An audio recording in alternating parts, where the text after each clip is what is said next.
Assalamualaikum, selamat datang di channel kajian eksklusif, tempat ceramah dan video seputar Islam.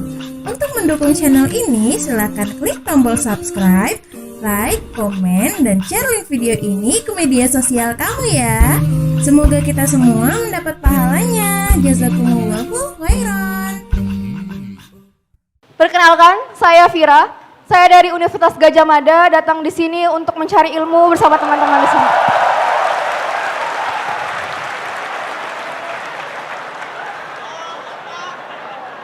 Saya dari Fakultas Psikologi UGM.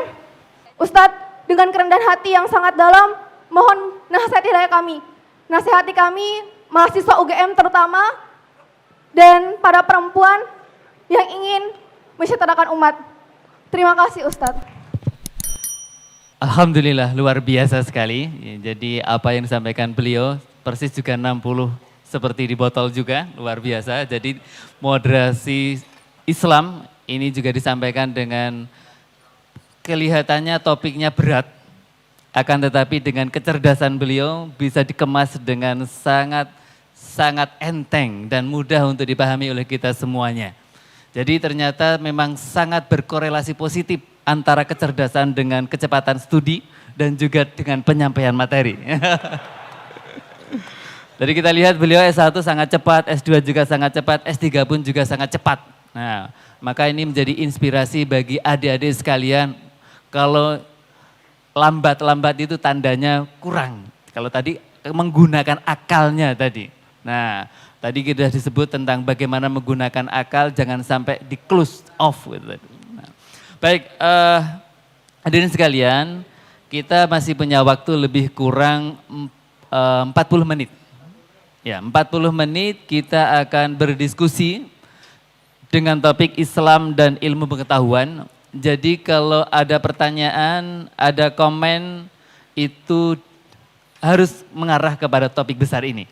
Karena memang UII memang sangat concern dengan topik ini, bahkan 3 hari yang lalu Pak Rektor juga baru saja menandatangani konsorsium terkait dengan epistemologi Islam dengan perguruan tinggi lain dalam rangka apa? Bagaimana mengintegrasikan Islam dan ilmu pengetahuan. Walaupun dikoreksi oleh beliau tadi ya, harusnya ilmu pengetahuan perspektif Islam. Nah, oke, nanti ini bagian dari koreksi untuk kemudian apa yang akan kita lakukan adalah menuju ke sana. Karena memang dalam Mercy of God kita, standar mutu UII itu disingkat dengan Mercy of God. Itu akronim. E-nya itu education. Mercy yang depan, E-education. Dan di education itu saya baca dijabarkan adalah education yang integrasi antara Islam dan ilmu pengetahuan. Itu standar UII. Jadi maka betul tadi kalau harapannya lulusan UII memang betul-betul bisa mengintegrasikan Islam dan ilmu pengetahuan. Nah, oleh karena itu Bapak Ibu sekalian, kita punya waktu lebih kurang 40 menit ke depan.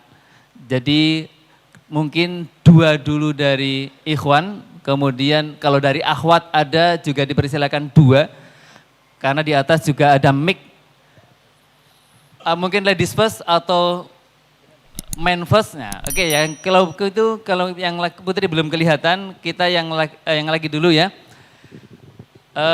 Ada yang depan, ada yang tengah mungkin ya. Baik. Monggo Ustadz, 1 dari Masjid Setiati, kemudian mohon maaf yang tengah ya, agar yang tengah yang pakai baju biru nanti disebutin namanya. Kemudian yang Putri adakah yang akan bertanya, akhwat? Tidak kelihatan. Jadi kalau begitu kita berikan ikhwan sana yang berkacamata pakai baju coklat. Yang di sini apakah ada yang berbaju putih yang ujung sana? Ya, jadi sudah 4 ya. 1, 2, 3, 4. Mohon maksimal 2,5 menit. Jadi mohon doakan agar Ustadz Abdul Somad bisa memberikan respon lebih banyak dari pertanyaan disampaikan. Jadi mohon straightforward, jadi mohon singkat dan langsung pada poinnya. Baik, monggo Bapak. Assalamualaikum warahmatullahi wabarakatuh. Mohon disebutin nama Ustaz. Ta'aruf Yazid Nasrullah dari Masjid Suci Hati Saliman. Untuk Ustadz Abdul Somad, kami serombongan membawa bis kemari Pak. Karena mestinya mau datang ke MZU, ternyata di Masjid Gede Kauman sepi. Jadi kita musyawarah gimana kita? Ya sudah, ke UI aja yang pasti ada Ustadz Abdul Somad. Alhamdulillah bisa ketemu dan saya duduk di depan. Luar biasa. Dan tadi saya jumpa Rektor UI juga. Terima kasih Pak Rektor sudah menyelamatkan umat Islam Jogja Pak.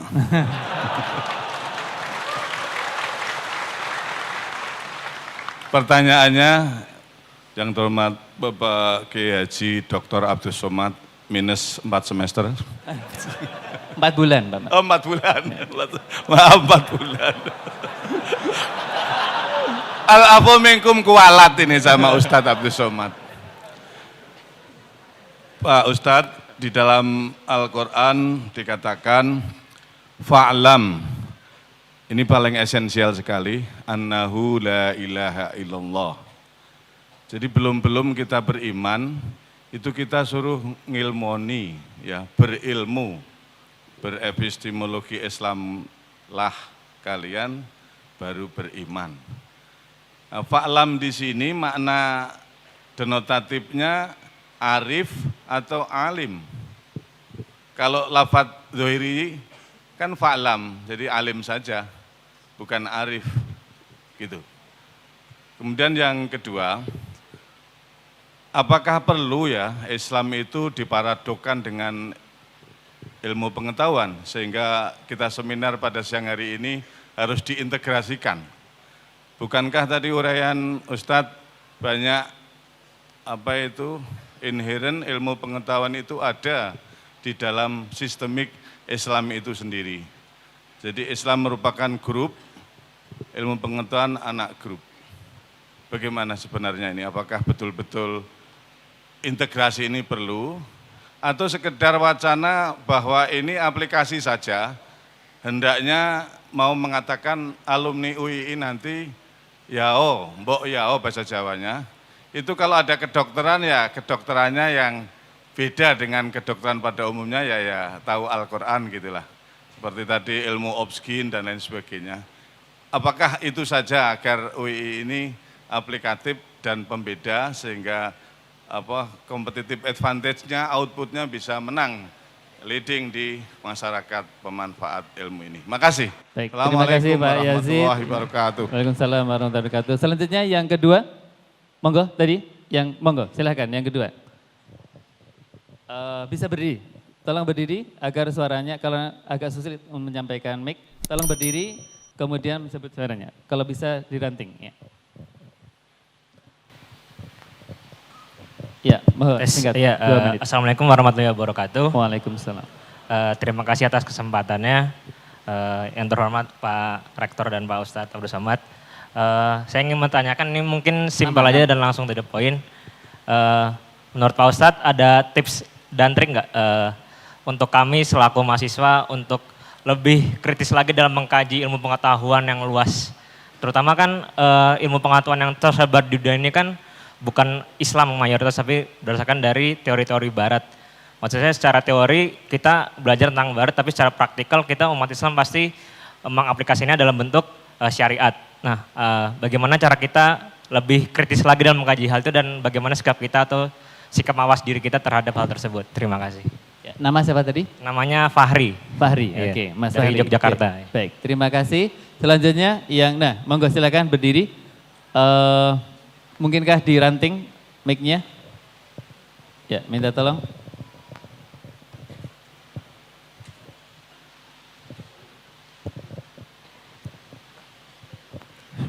Ya, silakan. Bismillahirrahmanirrahim. Assalamualaikum warahmatullahi wabarakatuh. Perkenalkan Ustadz, saya Vini Pratama dari Bangka Belitung. Alhamdulillah bisa ketemu Ustadz, jauh-jauh dari Bangka ketemunya di Jogja, alhamdulillah. Jadi pertanyaan saya Ustadz masih berkaitan dengan pertanyaan nomor 2. terkait pengembangan ilmu pengetahuan yang memang sekarang kan yang bisa dibilang kiblatnya ilmu sains itu kan di barat ya Ustadz. Terkait untuk pembelajaran untuk mengeksplor lebih dalam, apakah untuk menggalinya lagi referensi guru kita itu juga kita manfaatkan dari kiblat mereka atau kita pelajari dari guru-guru Islam atau ini agamanya Islam tapi agama secara sainsnya itu bagus Ustadz. Jadi gitu. Terkait guru nanti. Sebaiknya menurut Ustadz bagaimana? Ya, itu saja. Assalamualaikum warahmatullahi wabarakatuh. Waalaikumsalam warahmatullahi wabarakatuh. Baik, yang keempat ada yang baju putih. Ya, silakan berdiri. Assalamualaikum warahmatullahi wabarakatuh. Waalaikumsalam warahmatullahi wabarakatuh. Perkenalkan, nama saya Hasbi. Saya dari akuntansi UII. Mau nanya bagaimana sikap kita menanggapi pengaruh-pengaruh dari luar. Yang sekarang itu kita tahu bahwa dunia digital itu sudah sampai di kalangan pemuda. Dan yang kedua, bagaimana cara kita menanggapi hoax yang beredar di masyarakat. Terima kasih. Baik, terima kasih. Untuk awal ini 4 dulu ya. Jadi nanti kalau masih memungkinkan waktunya, kita akan tambahkan sampai maksimal pukul 3. Dipersilahkan kepada Ustadz Abdul Somad. Saya tidak perlu ngulang lagi agar waktunya efisien. Tapi kalau nanti ada yang perlu saya ulang, nanti bisa saya bantu. Silakan Ustadz. Fa'lam annahu la ilaha illallah. La ilaha illallah penting, tapi di awalnya itu fa'lam, berilmulah tentang la ilaha illallah. Ustadz, kenapa kami ketika mengkaji sifat 20 itu jelibet, rimet, sulit, payah sekali? Karena ketika filsafat diharamkan dengan keluarnya tahafud al-falasifah, maka orang Islam yang otaknya cerdas-cerdas itu yang dulu hebat menekuni bidang filsafat takut dikafirkan. Akhirnya bakat di filsafat itu dilarikan kedua. Pertama ilmu kalam, yang kedua ke usul fikih. Makanya kalau kita baca kitab usul fikih itu kitab usul fikih Al-Mustasfa yang ditulis oleh Abu Hamid Al-Ghazali meninggal 505. Hanya dikaji di program magister di Al-Azhar. Artinya apa? Berat. Kitab usul fikih Ar-Risalah yang lebih tua ditulis oleh Imam Muhammad bin Idris Asy-Syafi'i meninggal 204. Juga sulit. Dulu waktu saya dan kawan-kawan mencoba menerjemah beberapa bait dari Ar-Risalah, kebetulan datang tamu seorang dari Mesir, dia tanya, lagi nerjemahin apa? Ar-Risalah, senyum dia. Apa paham kata dia. Kenapa? Karena orang-orang cerdas itu melampiaskannya dalam tanda kutip syahwat keilmuannya dalam tanda kutip lagi kedua bidang itu. Ilmu kalam dengan usul fikih. Karena kalau dia bahas filsafat takut dikafirkan, takut disesatkan. Padahal sebenarnya fa'lam yang dimaksud dalam la ilaha illallah itu sederhana. Coba lihat dalam Al-Quran. Afala yanzuruna ilal ibili kaifa khuliqat. Mengapa mereka tidak melihat onta? Wa ilas sama'i kaifa rufi'at. Mengapa mereka tidak melihat langit? Wa ilal ardi kaifa sufihat. Mengapa mereka tidak melihat bumi? Apa kata ahli tafsir tentang tiga ini? Untuk mengenal Allah, carilah yang dekat-dekat saja. Kenapa onta? Karena orang Arab begitu buka mata langsung yang dilihat onta.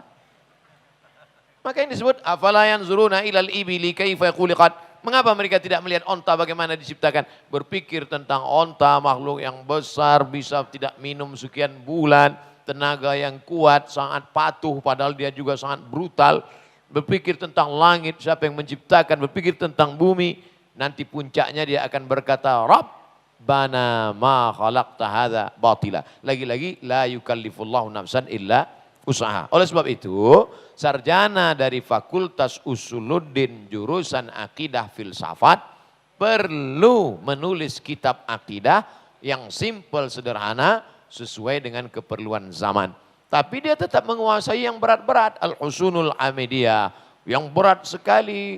Dasuki ala Ummil Barahin yang dikaji di pondok-pondok. Tapi nanti disederhanakannya simpelisasi, tabsid. Kalau buku-buku sejarah sekarang, alhamdulillah anak-anak kita bisa baca sejarah dengan bergambar. Bahkan dibuatkan animasinya, kalau diceramahkan anak-anak mungkin tidak nggak nangkap. Tapi dibuatkan animasi menjadi mudah. Rara dan Nusa. Nusa dan Rara. Padahal di dalam itu ada hadis Nabi, pesan-pesan. Saya begitu nonton, loh ternyata pesannya hadis Nabi. Tapi andai saya yang ceramah ke anak-anak kan tak mungkin. Assalamualaikum. Bilisani qaumihi, dengan bahasa kaumnya. Oleh sebab itu makna fa'lam. Fa'lam itu mencari, kita yang mencari. Sedangkan ma'rifah Allah yang memberi. Fa'lam itu kita menuntut, kita mencari. Sedangkan ma'rifah pemberian anugerah dari Allah Subhanahu wa taala. Saya mencari informasi, Allah memberikan ilmu pengetahuan. Wattaqullah, carilah, wa yu'allimukumullah. Tapi kalau kau nanti bersungguh-sungguh, walladzina jahadu fina, orang yang bermujahadah mencari jalan kami, lanahdiyannahum subulana, pasti kami akan tunjukkan.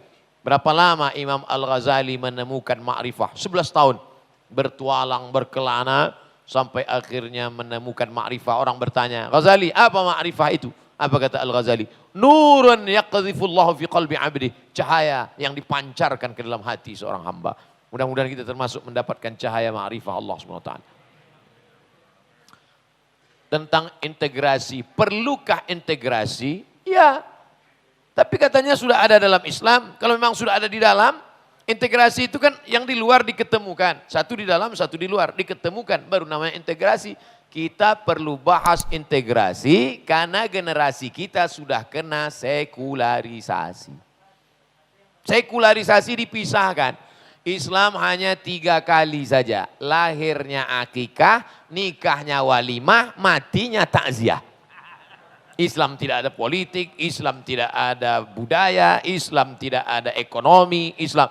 Maka perlu integrasi karena anak kita sudah dipecah dengan sekularisasi. Tapi nanti kalau dia sudah menjadi snowball, bola salju yang digulirkan terus di mana-mana, integrasi, di mana-mana integrasi. Akhirnya orang tidak lagi bicara karena sudah berada dalam satu hembusan. Itu yang kalimat yang saya catat dari Pak Rektor. Satu hembusan nafasnya, dia sudah bicara kedokteran, dia sudah bicara sains, dia sudah bicara ilmu pengetahuan. Di dalam majelis yang sama, di dalam tempat yang sama, di dalam mulut yang sama. Karena dia sesuatu yang tak terpisahkan antara ilmu pengetahuan dan Islam. Ilmunya antara 3 dengan 4 masih terkait. Ilmu dari barat. Jangan belajar ke barat. Nanti belajar ke barat, gurunya orang barat mati masuk neraka. Nanti Bapak Ibu pergi umroh ada namanya Masjid 7. Sebetulnya masjidnya itu 6. Tapi karena digabungkan Masjid Kiblaten, maka jadi Masjid 7. Masjid 7 itu adalah 7 pos tempat penggalian parit waktu perang parit. Bahasa Arabnya parit itu khandaq. Apakah turun Jibril ngasih tahu, hai Muhammad galilah parit, itu kafir musyrik mau datang nyerang. Tidak ada. Penggalian parit itu adalah strategi dari Salman. Dan Salman itu Al-Farisi, orang Persia. Orang Persia non-muslim nyembah api. Salman datang ke Nabi, ya Rasulullah. Ya, apakah datang ada Jibril bawa ayat strategi perang untuk ini? Kata Nabi enggak ada. Di kampung kami kalau perang itu ya Rasulullah, kami gali parit besar. Makkah di sana, Madinah di sini. Supaya orang Makkah tidak bisa nyerang, kita gali parit yang kira-kira kuda tidak bisa ngelompat. Apakah Nabi berkata kepada Salman, jangan Salman, ini strategi kafir, masuk neraka nanti kita. Terjadikah penggalian parit itu? Terjadi. Artinya apapun namanya yang namanya ilmu pengetahuan, selama tidak terkait dengan akidah, itu punya kita. Makanya ada ungkapan, bukan hadis Nabi, al-hikmatu dhallatul mu'min. Kebenaran itu milik orang beriman. Aina wajadaha fahuwa ahqqu biha. Dimanapun dia dapatkan, dia yang paling berhak. Karena itu punya dia. Cincin saya hilang. Hilang. Nauzubillah, mudah-mudahan gak hilang. Hilang. Tiba-tiba besok saya lihat ada tetangga saya non-muslim memakainya. Apakah karena dia yang memakai lalu saya diam? Saya akan katakan, ini punya aku brother. Kalau syukur-syukur dia mau membalikkan, alhamdulillah. Kalau tidak ya saya bayar. Mari ku bayar. ongkos uang nemu. Karena itu punya kita. Maka kebenaran adalah milik orang beriman. Aina wajadaha, di mana dia menemukannya? Fahuwa ahaqqu biha, maka dia berhak untuk mendapatkannya kembali. Oleh sebab itu sebelum ulama datang ke Nusantara, kita sudah berakhlakul karimah. Yang tidak diajarkan tentang mengembalikan uang pakai tangan kanan, tentang nunjuk. Di mana masjid Pak? Kalau kita nanya di Jogja, di mana masjid? Ada, hadis Nabi ngajarkan begitu. Hai orang beriman, kalau ada orang bertanya, ginilah. Mana ada? Kalau kami di Sumatera, di mana masjid? Sana. Di Jogja. Itu yang disebut dengan local wisdom. Kebaikan, apa salahnya? Selama tidak terkait dengan ritual, dengan agama dan keyakinan. Wala ana abidum ma'abadtum wala antum abiduna ma'abud lakum dinukum waliyadin. Makanya dengar penjelasan lengkap. Kalau enggak lengkap, kemarin saya naik motor. Oh, banyak yang membuli. Kenapa naik motor? Itu motor punya kafir. Astagfirullah, inilah enggak dengar sampai habis. Nah, ini tentang masalah ilmu-ilmu yang dari barat.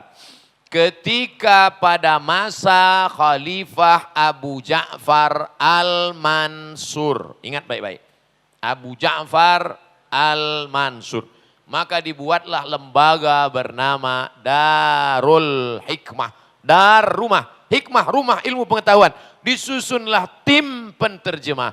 Dan yang diterjemahkan itu kitab-kitab berbahasa Yunani, Greek. Yunani waktu itu Islam apa non-Muslim? Non-Muslim. Tidak Islam. Lalu buku kedokteran, buku fisika, buku matematika, buku diterjemahkan. Dan kemudian anak-anak umat Islam membaca dan lebih mengerti pula dari orang Yunani. Bisa menjelaskan penjelasan Sokrates, Demokritos, Aristoteles, Thales. Lebih canggih daripada orang Yunani asli. Apalagi bumi kita Nusantara. Semua yang sampai ke tempat kita ini kalau diolah oleh orang kita, sampai orang aslinya pun bingung. Martabak Mesir, saya nggak pernah ketemu di Mesir.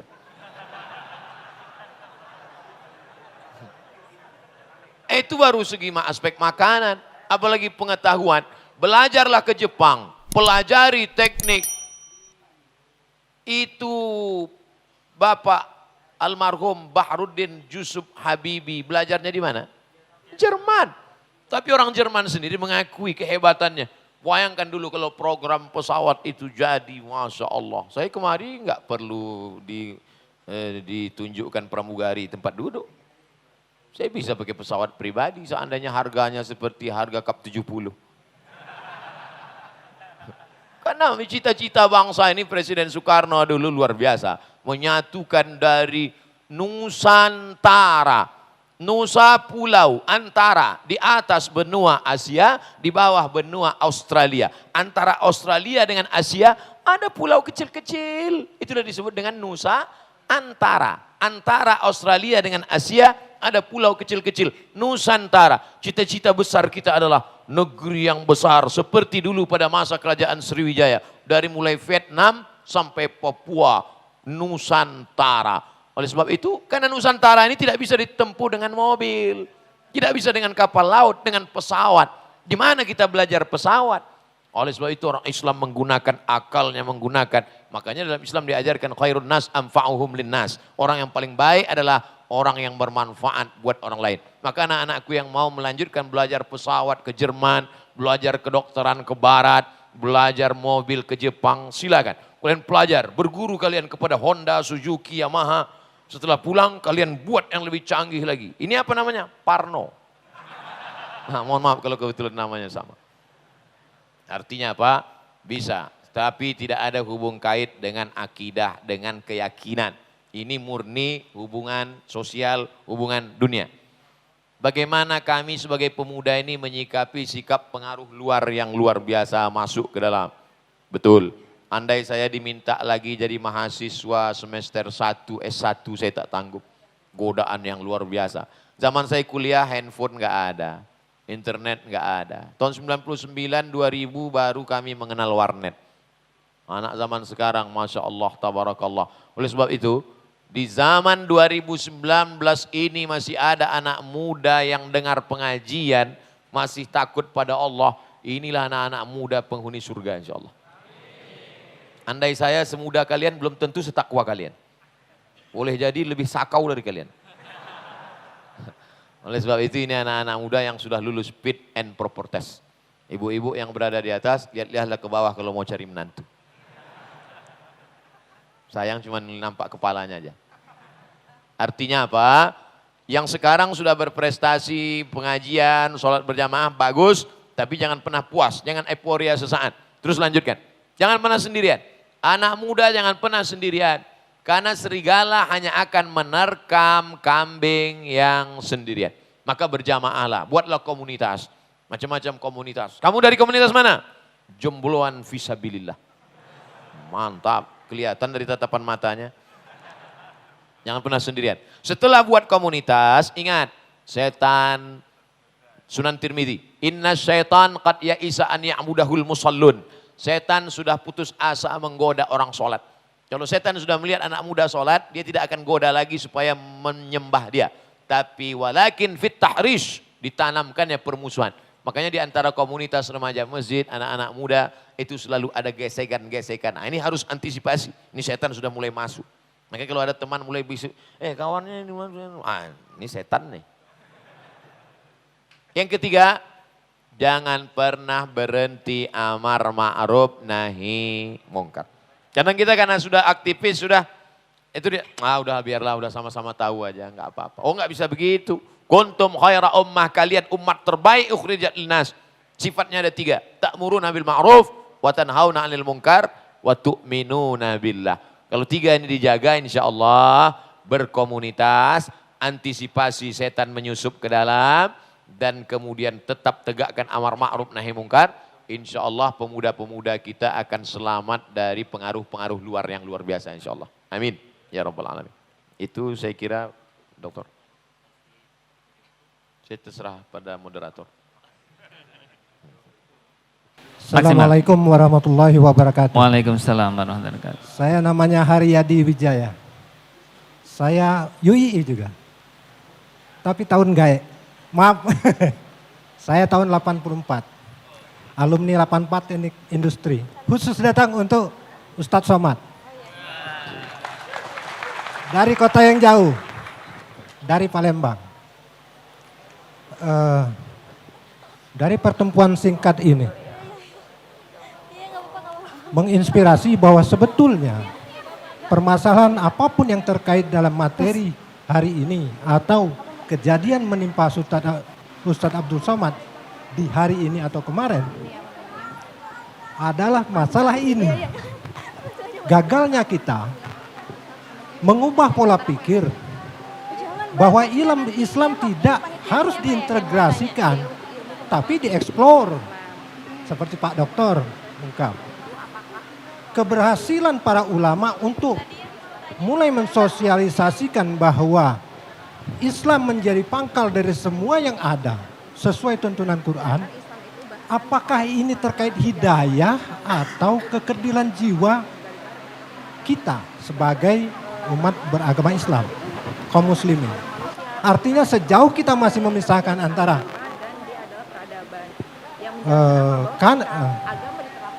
potensi Islam dan pengetahuan masih secara terpisah, kecuali saintis adalah cara berpikir untuk menyelesaikan pengetahuan itu sendiri. Kegagalan kita menafsir bahwa sebetulnya Islam dan pengetahuan itu adalah induk dan anak. Pertanyaan saya Pak Ustadz, apakah ini termasuk hidayah yang kita semua derita bahwa ulama atau pemimpin belum tahu ini atau karena kebodohan kita? Semoga Allah memberkahi Pak Rektor, Pak Dokter, dan memberi kesehatan kepada Ustadz Abdul Somad. Amin, amin. Ya Rabbal Alamin. Agar senantiasa menggaunkan apa yang menjadi bahwa Islam, cara hidup Islam merupakan pangkal dari segalanya. Demikian, billahi taufik wal hidayah. Assalamualaikum warahmatullahi wabarakatuh. Bismillahirrahmanirrahim. Terima kasih atas kesempatannya, Ustaz. Perkenalkan, saya Vira. Saya dari Universitas Gadjah Mada, datang di sini untuk mencari ilmu bersama teman-teman di sini.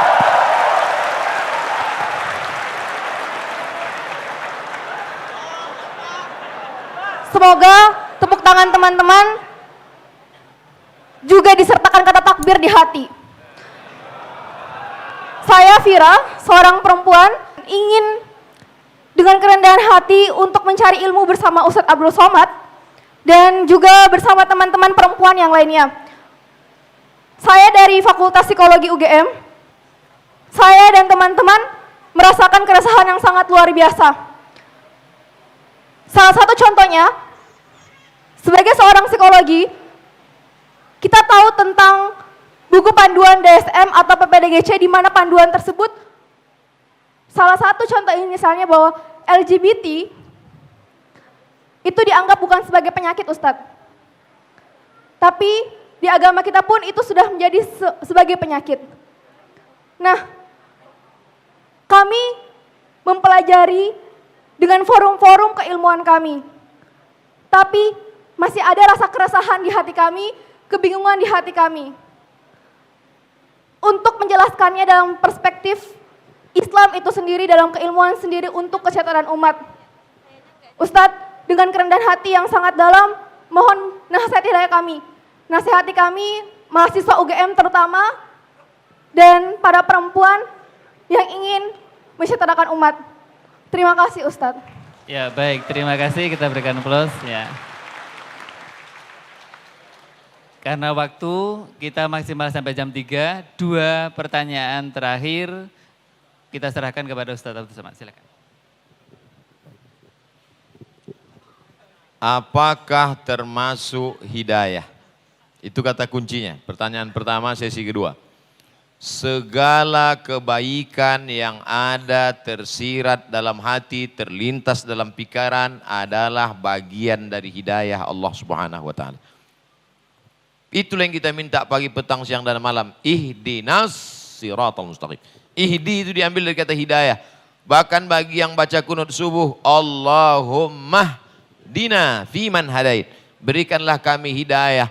Tapi kita sudah dapat hidayah, dapat apa lagi? Bisa membedakan yang baik dan benar, yang bengkok, yang lurus, yang hak dan batil, itu adalah hidayah. Hidayah terbesar ketika kita mampu mengakui Muhammad adalah Rasul utusan Allah SWT. Dengan berkata asyhadu an la ilaha illallah wa asyhadu anna Muhammadar Rasulullah. Bisa membedakan mana rumah gedung yang kokoh dengan rumah kayu yang lapuk, itu hidayah. Tapi setelah masuk ke dalam juga lebih detail lagi, bisa membedakan mana ruang tamu, mana gudang, itu juga hidayah. Nanti sampai di ruang tamu bisa membedakan lagi mana bunga asli dengan bunga plastik, itu juga hidayah. Bisa membedakan mana pisang asli, mana pisang plastik. Itu juga hidayah. Oleh sebab itu maka hidayah ini sampai sedetil kecil-kecilnya, itu pun bagian dari hidayah pemberian Allah Subhanahu wa taala. Makanya selalu diajarkan dalam doa, Allahumma hdina, berikan kami hidayah, wahdi bina, jadikan orang lain dapat hidayah melalui kami, waj'alna sababan liman ihtada, jadikanlah kami menjadi salah satu penyebab sehingga orang lain dapat hidayah. Mudah-mudahan kita termasuk golongan itu insyaallah. Jangan pernah berhenti. Selama hayat di kandung badan, selama ruh masih bersemayam dalam jasad, baik jadi apapun, kita berharap dapat hidayah dan dapat menebarkan hidayah insyaallah. Kedua, dilema.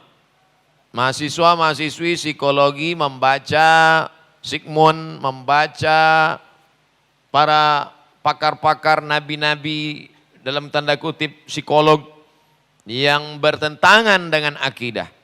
Apakah dia tinggalkan ini? Lalu datang seorang mahasiswa fakultas hukum ke saya. Ustaz Abdul Somad, saya sudah selesai S1.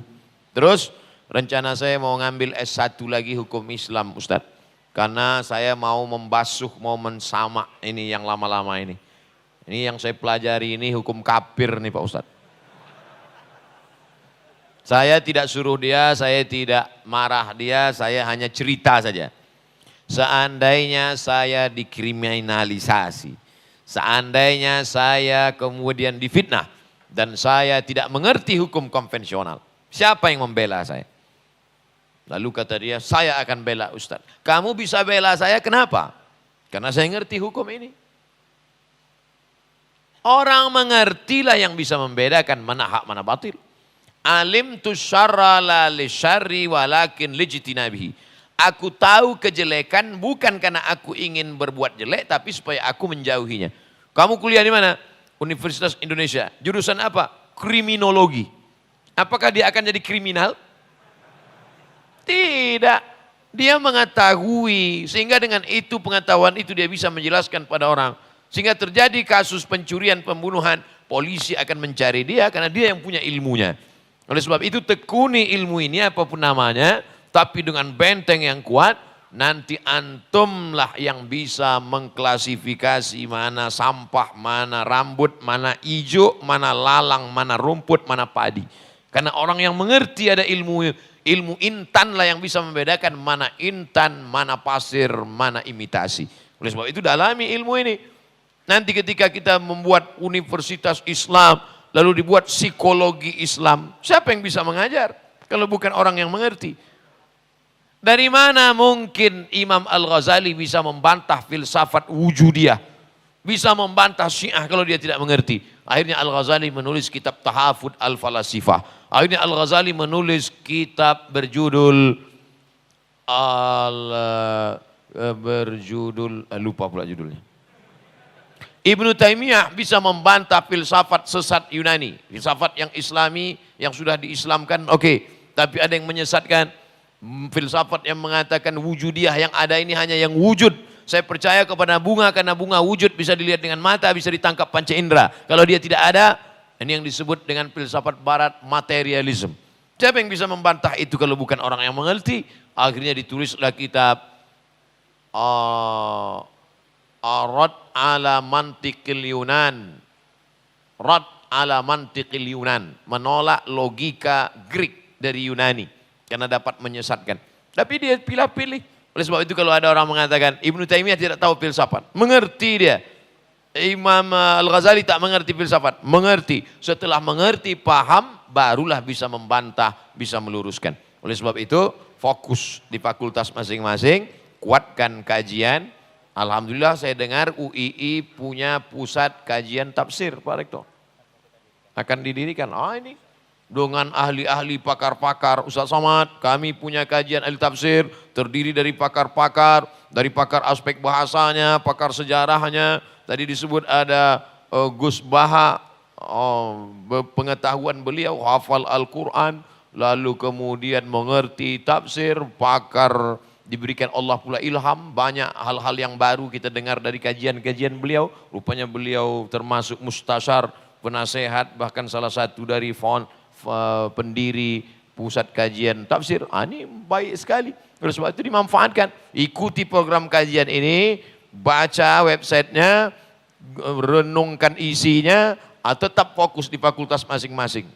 Maka dengan itu insya Allah kalau pegangannya kuat, angin kencang tidak akan hanyut insya Allah. Angin kencang memang tidak hanyut, terbang dia. Insya Allah. Terima kasih. Kuatkan ibadah, kuatkan bacaan, Allah akan memberikan kekuatan insya Allah. Terima kasih. Wallahul muwaffiq ila aqwamit thariq. Wassalamualaikum warahmatullahi wabarakatuh. Waalaikumsalam warahmatullahi wabarakatuh. Kalau orang Medan menyebut paten sekali, karena beliau dari Medan ya, paten sekali. Baik, alhamdulillah karena waktu kita harus berpisah dan luar biasa apa yang telah disampaikan oleh beliau. Di akhir saya ingin memberikan 2 catatan saja untuk memberikan garis bawah yang kuat. Bahwa apa yang pertama, bahwa Ustadz Abdul Somad itu kalau menyampaikan kajian itu adalah sesuai dengan tema kita moderat Islam. Islam yang wasatiyah, Islam yang moderat, Islam yang membawa kesejukan dan rahmat bagi alam semesta.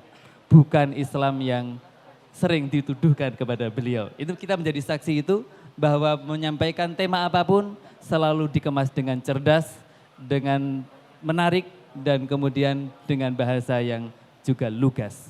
Kemudian yang kedua, hal lain yang harus terus kita kembangkan adalah seperti yang tadi disampaikan beliau, bagaimana kita senantiasa cerdas secara spiritual dan cerdas secara intelektual. Karena dengan itulah kita akan bisa menjadi ulil albab yang bisa selalu mengembangkan ilmu pengetahuan dengan dasar Islam yang kuat. 2 catatan itu yang lainnya Bapak Ibu sekalian sudah mendapatkan kesimpulan yang luar biasa dan betapa cerdasnya beliau dengan berbagai hal bisa dibuat dengan sangat menarik, kejadian-kejadian dengan tertawa, dan apapun yang terjadi selalu disikapi dengan husnudzon. Itu yang harus senantiasa kita tiru dari beliau. Terima kasih atas kehadiran Bapak Ibu sekalian, terima kasih atas atensi semuanya. Mohon maaf kalau saya selaku moderator ketika menjadi moderator dalam seminar ini ada kekhilafan dan kekurangan, mohon maaf yang sebesar-besarnya. Terima kasih, kita berikan sekali lagi aplaus kepada Pak Ustadz dan Pak Rektor kita, Pak Dr. Fathul Wahid. Demikian kita akhiri dan kita berjamaah asar. Wassalamualaikum warahmatullahi wabarakatuh. Saya kembalikan kepada MC. Kami ucapkan terima kasih hadirin hadirat segenap undangan peserta seminar yang kami hormati. Usai sudah pelaksanaan seminar Moderasi Islam seri ketiga bertajuk Integrasi Islam dan Ilmu Pengetahuan di Universitas Islam Indonesia. Kami mewakili segenap panitia pelaksana mengucapkan terima kasih atas kehadiran dan atensinya dan mohon maaf atas segala kekurangan. Kami menginformasikan kepada seluruh peserta seminar bahwa update terus info kajian dan forum-forum nambah ilmu keislaman di Masjid Ulil Albab dengan silahkan memfollow Instagram @masjidulilalbab UII. Mari kita akhiri dengan mengucapkan hamdalah dan doa kafarul majlis. Alhamdulillahirabbil alamin. Subhanakallahumma wa bihamdika asyhadu an la ilaha illa anta astaghfiruka wa atubu ilaik. Wassalamualaikum warahmatullahi wabarakatuh.